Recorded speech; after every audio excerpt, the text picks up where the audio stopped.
Estamos la semana pasada hablando sobre el crecimiento espiritual, cómo crecer, que sería un buen reto para este año, este comienzo de año.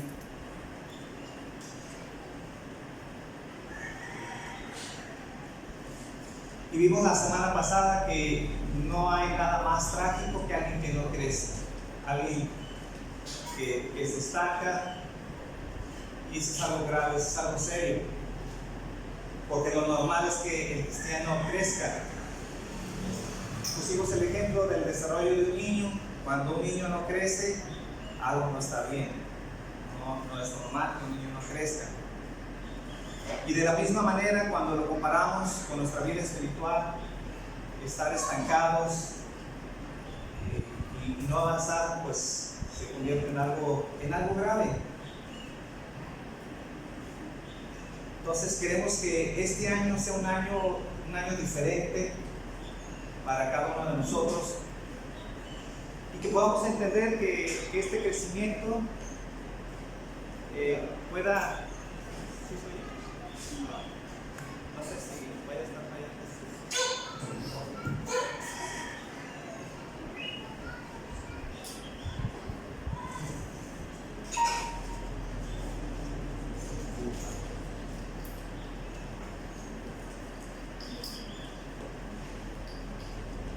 Sí, bueno.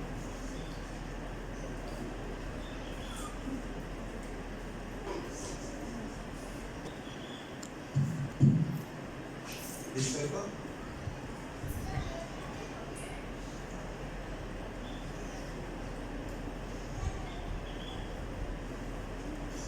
Bueno, entonces el crecimiento espiritual no es algo místico, no es algo que digamos, por fe estoy creciendo, no. El crecimiento es algo que tiene que notarse, debe de verse.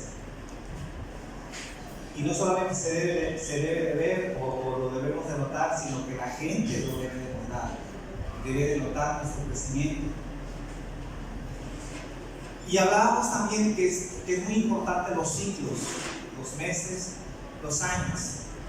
Terminamos un año, comenzamos otro. Y siempre los ciclos son buenos porque nos dan la oportunidad de empezar de nuevo.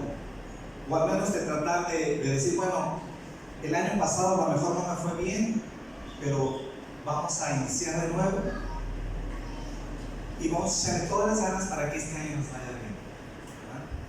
Entonces los ciclos nos ayudan a terminar con etapas a lo mejor que no nos fue bien y poder iniciar para cosas buenas. Por ejemplo, el año pasado a lo mejor usted fue una persona que no oró, ni estaba en su corazón el orar, no se levantaba temprano o en las noches antes de dormir, no era su pasión orar. Pero este año, ¿sabes qué, Dios? Hoy yo quiero crecer, de tal manera que hoy ya empecé orando. A lo mejor el año pasado usted no tomó en cuenta su devocional o su lectura bíblica. Este año que usted pueda empezar con un devocional y que hasta el día de hoy usted vaya muy bien. Tiene que notar que si usted era una persona que no era fiel a la iglesia, que este año se note que usted es fiel. Entonces, obviamente tiene que haber cambios en nuestras vidas, se debe de notar en nuestro corazón. Y solamente para poder recordar lo que estuvimos viendo, vimos algunos conceptos que no tienen nada que ver con el crecimiento, porque hay que entender lo que es el crecimiento espiritual. Primero de ello vimos que nuestro crecimiento no tiene nada que ver con nuestra posición en Cristo. Cuando hablamos de nuestra posición en Cristo, estamos hablando de que hay algo que sucede en el momento en que nacemos de nuevo, cuando nos entregamos al Señor, inmediatamente, instantáneamente, hay cosas que Dios nos da, recibimos, somos puestos y bendecidos en los lugares celestiales, somos constituidos hijos de Dios. Y entonces, eso no tiene nada que ver con la madurez. Si usted ha nacido de nuevo, usted tiene salvación y no tiene nada que ver con la madurez. ¿Cuál es el requisito para la vida eterna? Las buenas obras, que sea fiel a la iglesia, que usted sea una persona que trate bien a su esposa. No, el requisito de salvación es arrepentimiento de nuestros pecados y confesar a Jesús como nuestro Señor. Si usted confiesa a Jesús y se arrepiente de todo corazón, instantáneamente Dios lo transforma, lo convierte y le da vida eterna. La vida eterna no tiene nada que ver con nuestra vida cristiana, tiene que ver con un concepto de salvación instantánea, momentánea. Entonces, crecimiento espiritual no tiene nada que ver con nuestra posición. También vimos que no es una condición para obtener el favor o el amor de Dios. Usted el año pasado fue negligente con su vida espiritual, no se preocupó por su vida espiritual.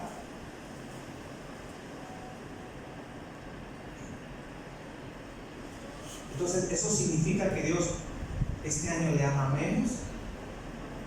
¿No? Dios continúa amándonos, porque nunca ha sido una condición el amor de Dios nuestras obras, nuestro comportamiento, porque antes de amarnos, antes de ser cambiados y transformados, y eso lo dice muy bien Romanos capítulo 5. Si usted quiere leer Romanos capítulo 5 muy detenidamente, Dios le va a hablar sobre cómo es que Dios nos ama. Y Dios nos amó aún estando entregados a nuestras pasiones y a nuestros pecados. Dios así nos amó. Y ahora que somos convertidos y ahora que le conocemos, eso no cambia.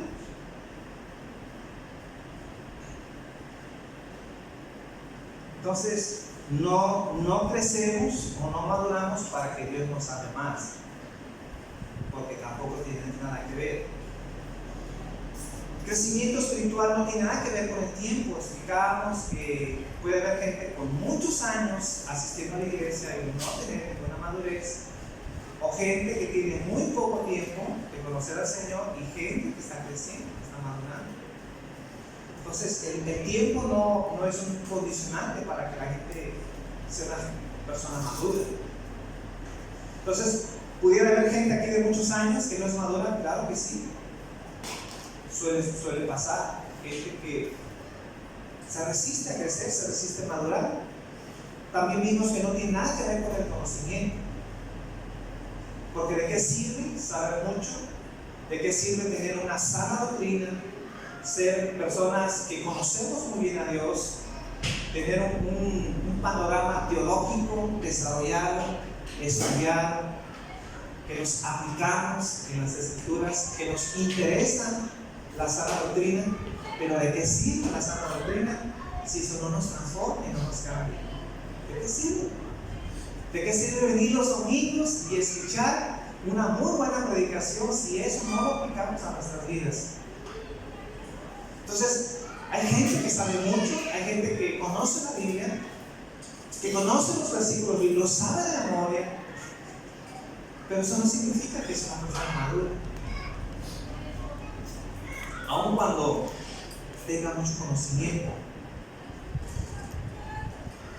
Y también vimos que no tiene nada que ver con nuestras actividades, de estar involucrados en la iglesia, de estar en un ministerio. Eso no habla de crecimiento espiritual.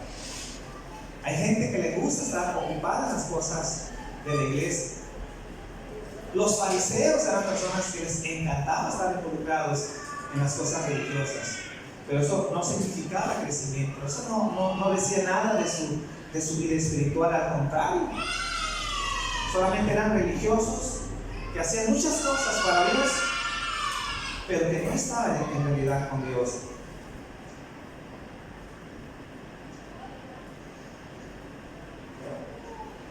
Y definimos que crecimiento tiene que ver con que mis acciones deben encajar con mi posición que tengo en Cristo. Nosotros somos bendecidos, somos salvos, somos santificados, somos puestos en un lugar de bendición, pero eso no significa que nuestra vida cotidiana, nuestra vida práctica sea igual. Entonces, ¿cuál es la meta como cristianos? Que esa posición que nosotros hemos tenido, que la hemos obtenido instantáneamente, sin hacer nada, sin tener ningún mérito, debe de reflejar nuestra vida diaria, nuestra vida cotidiana, nuestras acciones con lo que Dios dice que somos en Él. Y eso debemos de trabajar todos los días para ser más como Él.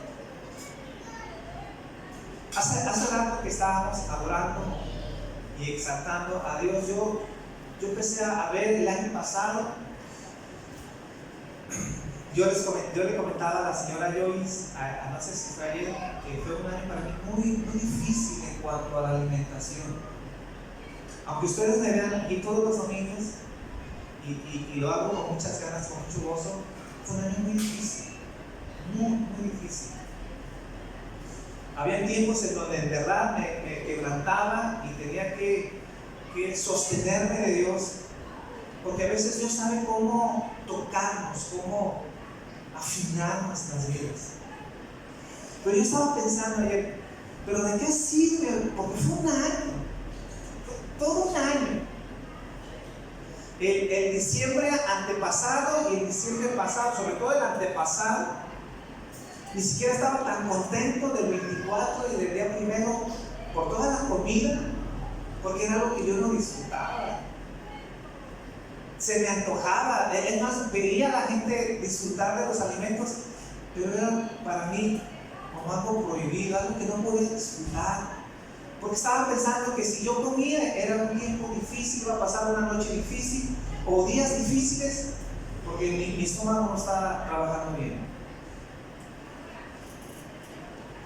Y este diciembre tal vez no fue como el diciembre pasado.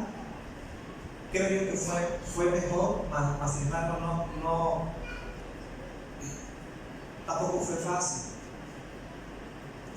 Pero Dios me estaba hablando precisamente esta mañana. ¿De qué sirve pasar un proceso de disciplina si eso no nos ayuda a crecer?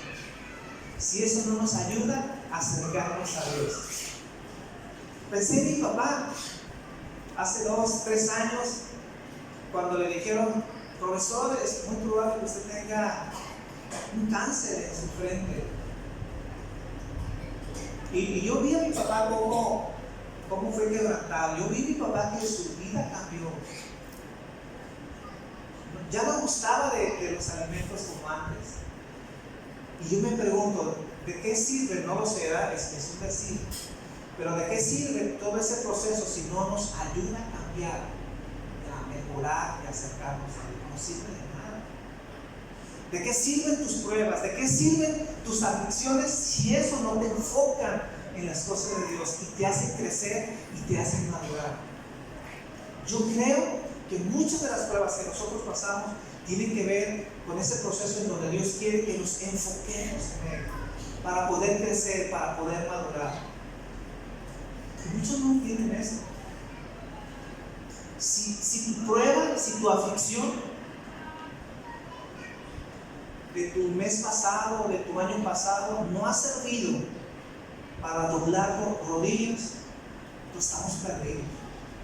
No sirvió de nada nuestras pruebas, no sirvió de nada nuestra aflicción. Y terminamos hablando que el crecimiento espiritual está relacionado, que es un punto muy importante y que voy a desarrollar esta mañana, tiene que ver con la gloria de Dios. Tiene que ver con la gloria de Dios. Nuestro crecimiento espiritual tiene que ver con ver, con reconocer, con entender su majestad, su grandeza, y que vivimos todos los días cada día, cada instante, en medio de las pruebas, en medio de las aflicciones, para darle gloria a Dios. Si usted es una persona que es fiel a la iglesia, que es fiel al ministerio, que estudia la Biblia, que es una persona que hace obras, que se porta bien, pero no está pensando en la gloria de Dios, déjeme decirle que bíblicamente no está creciendo, no está madurando. Porque la madurez y nuestro crecimiento está relacionado con darle gloria a Dios. Porque entendemos y experimentamos todos los días que vivimos para darle gloria a Dios. Pero si usted está pensando que por portarse bien, por ser una persona que lee la Biblia, pero no está pensando en que todo lo que usted hace es para glorificar a Dios, usted sigue igual. Usted no ha crecido, usted no ha madurado, no entiende el propósito de poder crecer, de poder madurar. Porque madurar obviamente no es para estar más orgullosos, sentir que somos más que los demás, o sentir, ¿verdad?, que nuestra vida es una vida tan cercana, tan llena de Dios, que no es como los demás. No. Crecemos, maduramos, conocemos más de Dios, y eso nos debe abrir el panorama de que todo lo que hacemos es para la gloria de Dios, para honrar a Dios. Señor, esta mañana te pido que tú nos ayudes a entender este principio, Señor, de que vivimos, Señor, hemos sido llamados para honrarte, para darte gloria. Nuestra vida, nuestro testimonio, nuestras acciones, en el momento en que te servimos, cada vez que nos preparamos, cada vez que somos pasados, Señor, por la escuela, por el desierto, cuando somos pasados por tribulación, Señor, todo tiene que ver para que podamos crecer, podamos desarrollar, Señor, y poder reconocer cada día, Señor, tu majestad, tu gloria, tu grandeza, Señor. Y que esta mañana, Señor, tú puedas hablarnos a cada uno de nosotros, Padre. Que cada momento, que cada instante que tú nos permites vivir, Señor, lo haces con el único fin, Señor, de darte gloria, Señor. De darte gloria, de traer gloria, Señor, a través de nuestra vida, Señor. Y que esta mañana, Señor, podamos entenderlo, Señor, de tal manera que este año, Señor, podamos poner las bases para poder crecer, para poder madurar, para entender, Señor, que no podemos seguir igual, porque se trata de tu gloria, Señor, se trata de engrandecerte, se trata, Señor, que nuestra vida, Señor, sirva, Señor, de poderte dar gloria, Señor, en todo lo que hago, Señor.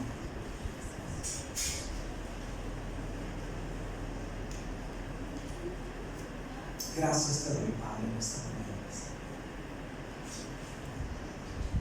Gracias.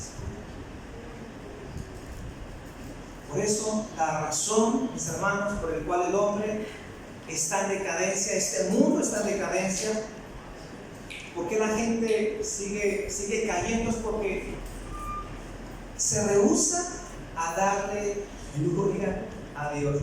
Este es el problema elemental, principal, por el cual el hombre está como está. ¿Por qué el hombre está en una decadencia? Porque el hombre ha decidido no darle gloria a Dios. Ese es el meollo del asunto. Dice Romanos 1:21 que aunque el hombre tiene la revelación de Dios, conoce a Dios, puede entender las cosas de Dios, porque todo lo que el hombre diga después de esto son excusas. El hombre no puede decir que no entiende a Dios, que no conoce a Dios.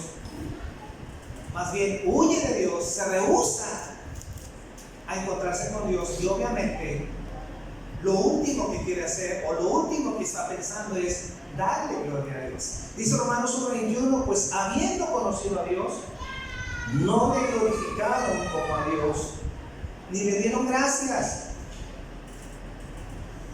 sino que se envanecieron en sus razonamientos y su necio corazón fue entenebrecido.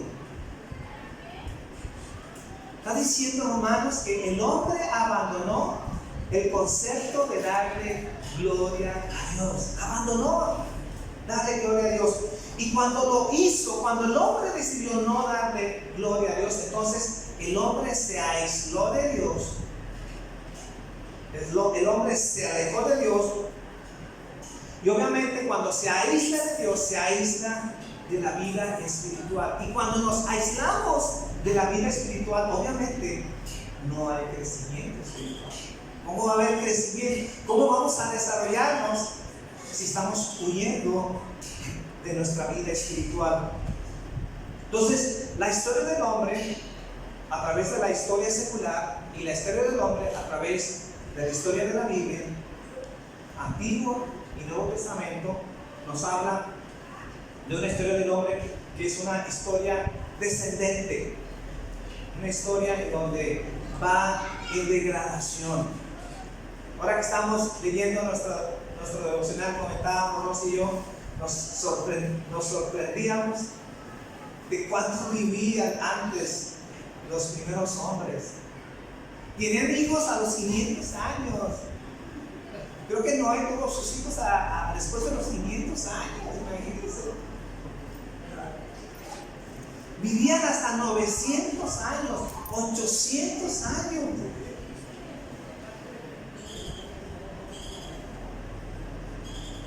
Pero todo esto, si ustedes van leyendo las generaciones de los hombres, vemos que Dios de 900 a 800 va descendiendo poco a poco. Llega un momento en que ya no viven 800 ni 900, sino hay una decadencia. Y tal es la decadencia que nos dice la Escritura, que dice la Biblia, que Dios se arrepintió de haber hecho al hombre. Dijo, entonces ya no voy a lidiar más con el hombre. Entonces dice, entonces sus días serán 120 años. Nos reduce nuestro periodo de vida de ser de más de 500, 700 años a 120. Les pregunto esta mañana, ¿ya la llevamos? ¿120? Estamos en decadencia. Y ya cuando tenemos 80 años, 80 años, wow, no cualquiera llega a 80 años, sí es cierto, ¿no? Ojalá Dios nos permita llegar a 80 años y llegar bien. Pero ya no cualquiera rebasa ya los 80 años. Ya cuando alguien tiene 90 años, sí, hay que sacarlo en el periódico. Porque imagínense 90 años.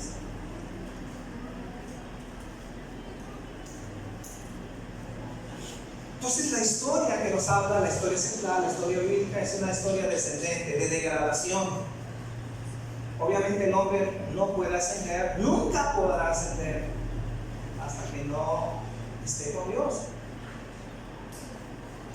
Entonces, el meollo del asunto es que el hombre no puede crecer porque se rehúsa a glorificar a Dios. Y glorificar a Dios es el meollo, es el ímpetu, es la clave para que nuestras vidas se puedan desarrollar. No damos gloria a Dios, no hay crecimiento.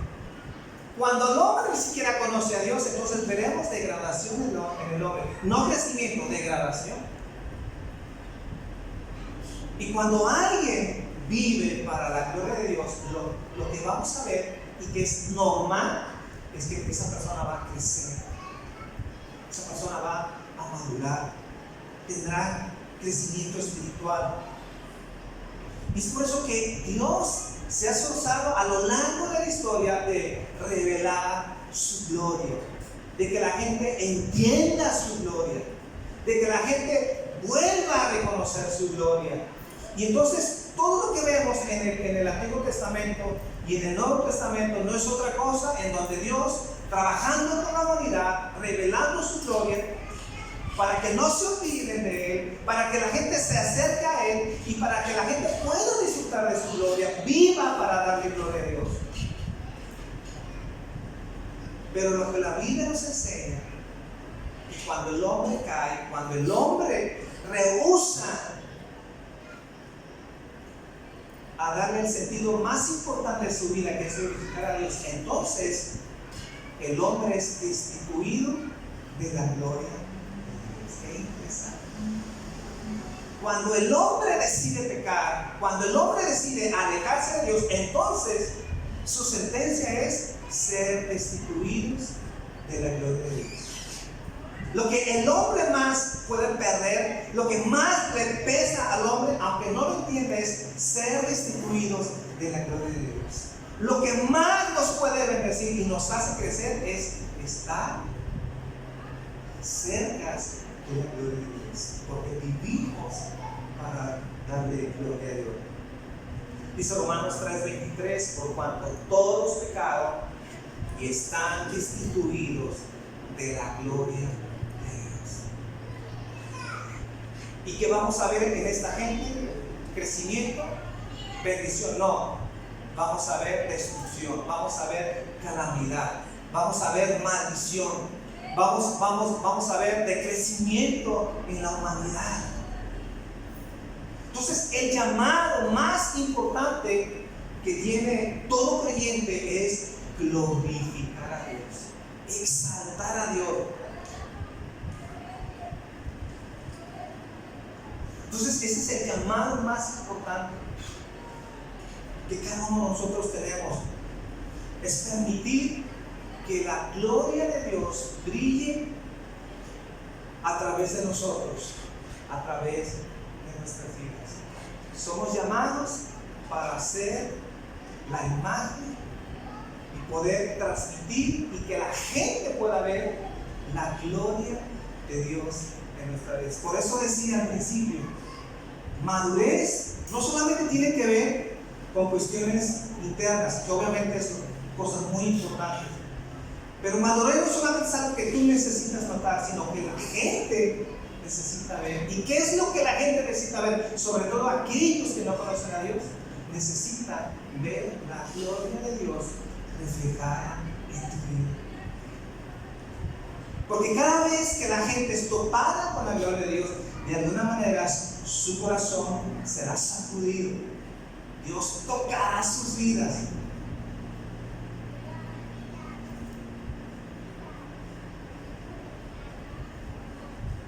¿Están ahí?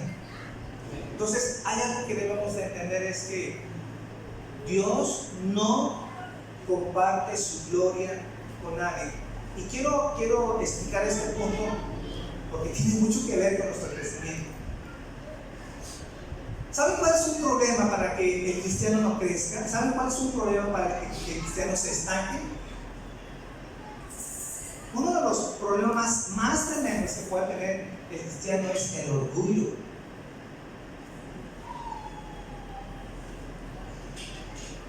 Tiene que ver con un corazón exaltado.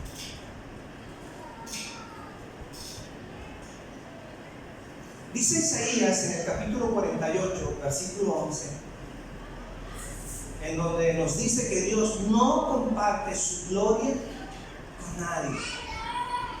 Nosotros no buscamos gloria, nosotros no buscamos ser exaltados, nosotros buscamos darle gloria a Dios, nosotros no buscamos un lugar de prominencia.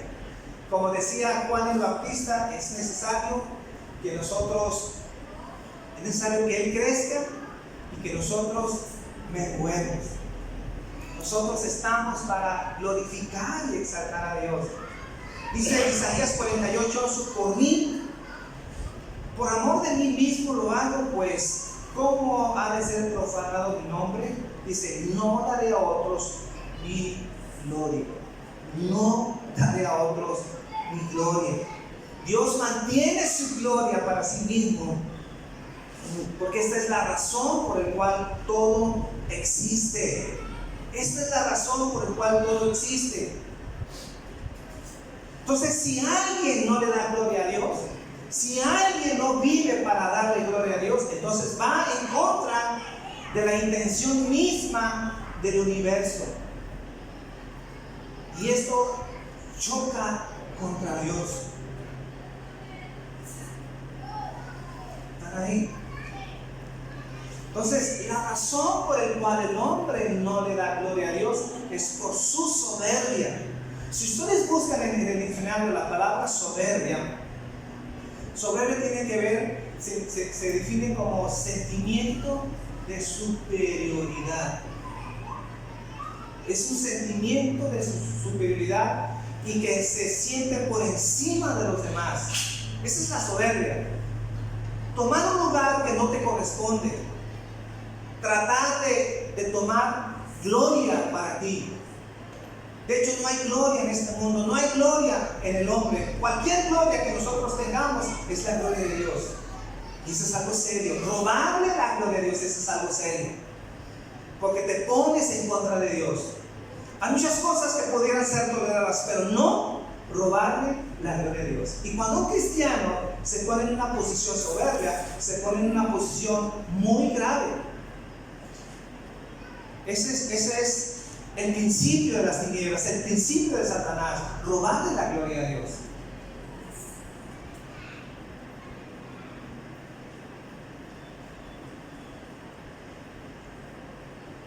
Ese fue el caso del rey Nabucodonosor, que este fue un hombre soberbio. Tenía sentimientos de superioridad. Él decía que todo lo que había hecho, el resplandor de su reino, era a causa de su fuerza, a causa de su poder, y que todos tenían que darle gloria a Nabucodonosor. Pero muy interesante lo que ocurre con la historia de este hombre. Dice en Daniel, capítulo 4, versículo 29, Daniel 4, 29.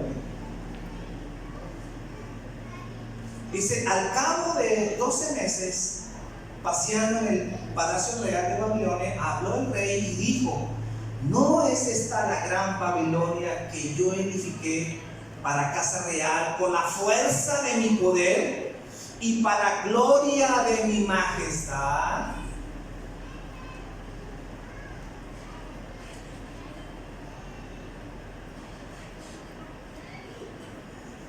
Su corazón, está diciendo, se enalteció de tal manera que Dios tuvo que tratar con su soberbia, porque todo lo que los reyes tienen, todos los principales, aún los ricos, los poderosos, aún crean o no crean en Dios, si lo tienen es porque Dios se los ha permitido. Pero lo último que pueden hacer es ensoberbecerse y pensar que por su gloria y que por su poder, por sus méritos, es que tienen lo que tienen.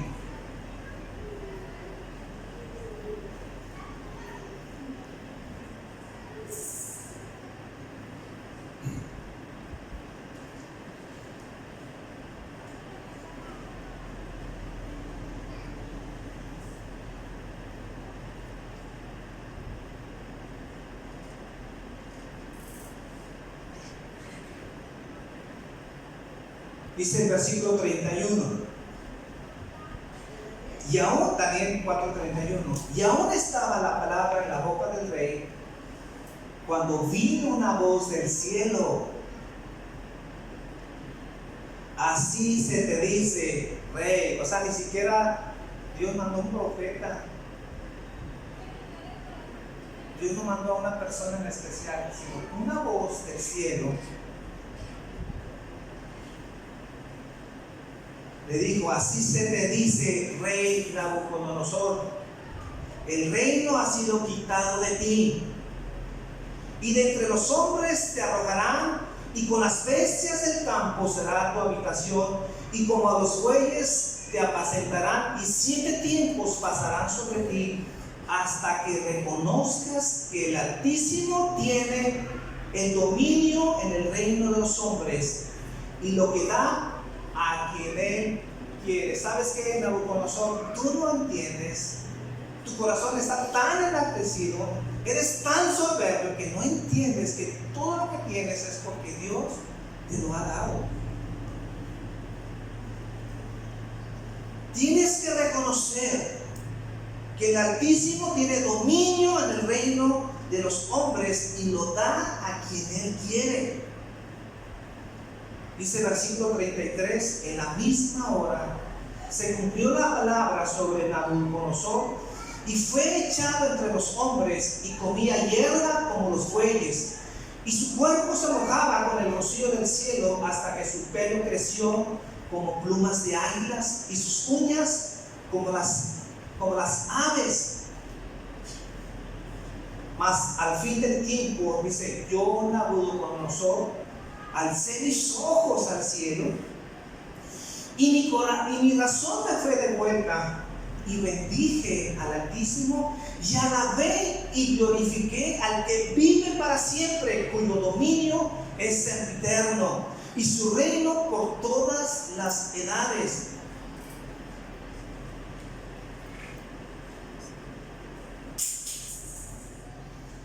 ¿Cómo le fue devuelta entonces su razón? De ser como un ser loco que tenía el pelo largo, sus uñas largas, que andaba deambulando hasta que volteó al cielo y pudo reconocer cuando él pudo glorificar a Dios, pudo bendecir a Dios, al que vive para siempre, cuyo dominio, dice, es sempiterno por todas las edades. Cuando tocamos su gloria, estamos tocando algo muy serio con Dios. El Nuevo Testamento dice, porque no crean que esto es algo, es que Dios era muy severo en el Antiguo Testamento. Hay otro ejemplo que está en el libro de los Hechos, en el capítulo 12, versículo 21. Este caso fue la del rey Herodes. Y saben, nos dice Hechos, capítulo 12, que este rey murió por no darle gloria a Dios. Eso nos debe hacer llamar la atención, porque estamos hablando de un ejemplo del Nuevo Testamento, en la cual cuando nosotros tocamos la gloria de Dios, Dios no se reserva nada. Y si es necesario, Dios tiene que traer juicio sobre aquellos que no entienden que la gloria solo le pertenece a Dios. Dice Hechos 12:21, y un día señalado, Hechos 12:21, Herodes, vestido de ropas reales, se sentó en el tribunal y les arengó. Una palabra que significa habló con el pueblo, habló con las multitudes. Y el pueblo clamaba gritando, voz de Dios y no de hombres. Tú hablas como Dios, tú eres Dios. Tú no eres un hombre, tú no eres un simple mortal, tú eres Dios. Oh, estaba contento Herodes. Se sintió Dios. Y el pueblo estaba clamando porque les estaba haciendo un favor. Versículo 23, al momento un ángel del Señor le hirió por cuanto no dio gloria a Dios y expiró comido por gusanos. No, eso no está en el Antiguo Testamento, eso está en el Nuevo Testamento. Pero cuando el hombre traspasa los límites, cuando el hombre se pasa de la raya, cuando el hombre no está entendiendo que meterse con la gloria de Dios es algo muy serio, porque de hecho ese fue su castigo, son destituidos de la gloria de Dios. Entonces Dios tiene que hacer algo, porque Dios no comparte su gloria con nadie, porque es algo grave cuando la gente le quiere robar la gloria de Dios. Entonces Herodes se creyó en Dios, quiso tomar la gloria que solo le pertenece a Dios. Entonces el juicio de Dios cayó sobre su vida. Entonces, hermanos, si nosotros nos rehusamos a darle gloria a Dios, Él nos va a entregar a una mente reprobada, como dice Romanos capítulo 1. Nos entrega una mente reprobada.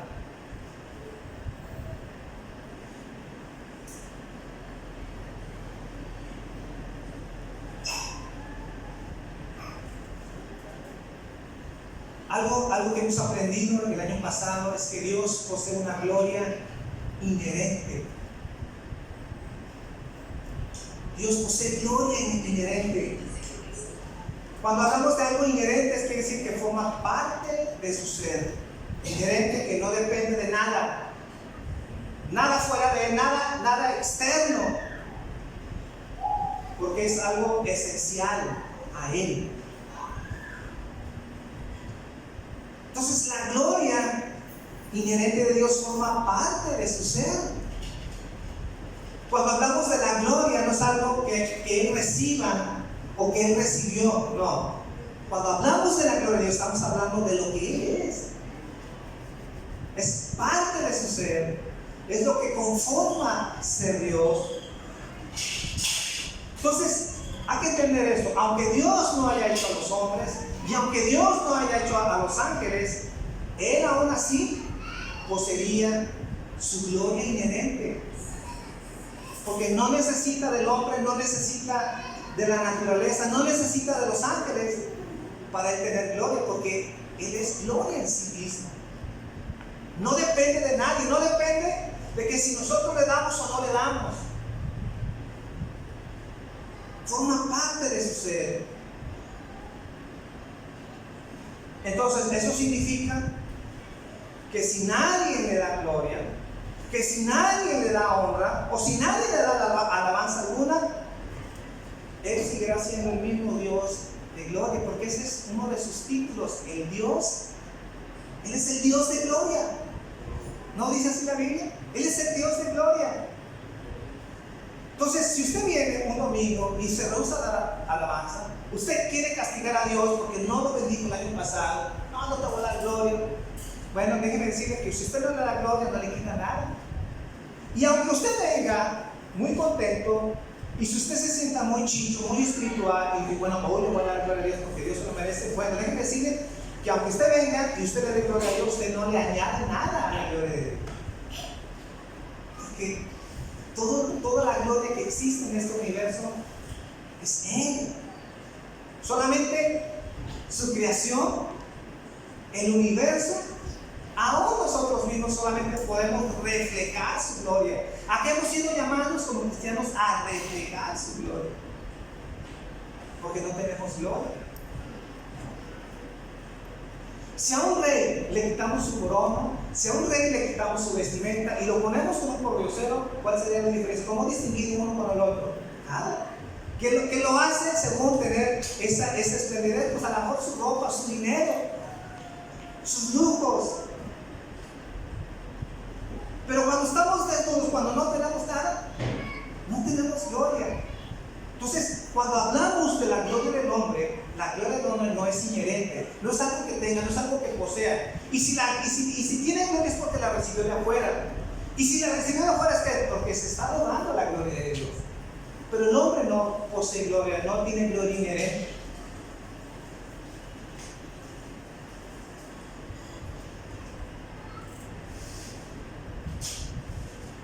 Entonces, hablar de la gloria de Dios es hablar de su naturaleza divina. Cuando hablamos de su gloria, estamos hablando de todas las combinaciones de sus atributos. ¿Se acuerdan que nos pasamos meses hablando de los atributos de Dios? Cuando juntamos cada uno de sus atributos, entonces estamos hablando de su gloria. Todos sus atributos conforman la gloria de Dios. Y acuérdense bien que cuando nosotros hablamos de atributos o hablamos de porciones, acuérdense bien que Dios es Dios no tiene partes. Dios no es que sea omnipotente y omnisciente. Nosotros lo enseñamos así para entender a Dios, pero no es que Dios esté conformado de cosas. Todo lo que entendemos de Dios, su grandeza, su poder, su divinidad, su majestad, todo lo que podamos hablar de Él, estamos hablando de su gloria. Esa es su gloria, la gloria de Dios. Entonces, cuando hablamos de su gloria, es algo que nosotros no podemos proporcionarle ni tampoco le podemos quitar. En lo más mínimo. porque Él es quien es. Él es el Dios de gloria.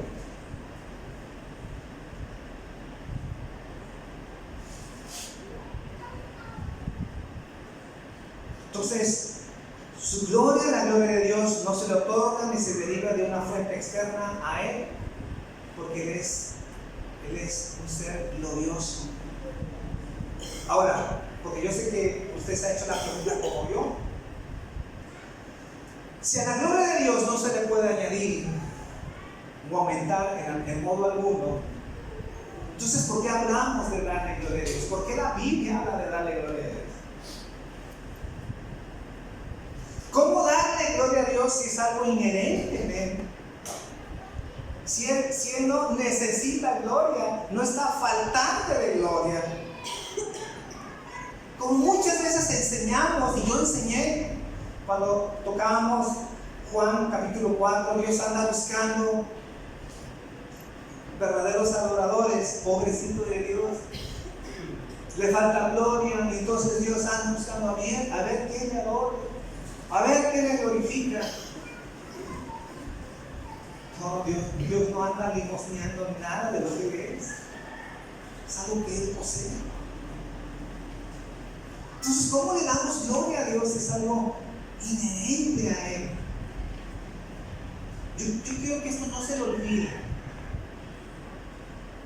porque esto es muy importante, porque esta es parte de nuestro crecimiento y esta es la razón por la cual debemos de vivir. Vivimos para darle gloria a Dios. Pero parece una contradicción, ¿no? Porque estamos entendiendo que a Dios no se le puede añadir y no se le puede quitar nada de su gloria. Entonces, cuando hablamos de darle gloria a Dios, en primer lugar, darle gloria a Dios tiene que ver con reconocer su gloria. ¿Cómo le das gloria a Dios? En primer lugar, en que reconozcas que Él es el Dios de la gloria. Cuando no reconoces, no le das gloria a Dios. Entonces, no es que le estés aumentando, le estés añadiendo, no. Darle gloria a Dios, en primer lugar, tiene que ver con reconocer que Él es el Dios de gloria. Darle gloria a Dios tiene que ver con engrandecerla delante del mundo, delante de la gente. Cada vez que hablamos, cada vez que testificamos, cada vez que anunciamos, cada vez que predicamos, que le compartimos al vecino, que escribimos algo en las redes sociales, estamos hablando de su gloria, anunciamos su gloria. Entonces, cada vez que nosotros engrandecemos a Dios, exaltamos a Dios, entonces le estamos dando gloria. Darle gloria a Dios tiene que ver con reflejarla en nuestras vidas. En donde quiera que estamos, en donde quiera que caminemos, que la gente pueda ver la gloria de Dios en nuestras vidas. Y cuando la gente ve la gloria de Dios en nuestras vidas, entonces estamos viviendo para el fin más importante de nuestro ser, es glorificarle. Obviamente que si tenemos mal testimonio, y si hablamos leperadas, escribimos leperadas, somos personas que tenemos un mal genio, pues, ¿cómo vamos a reflejar la gloria de Dios? Estamos muy lejos de reflejar la gloria de Dios.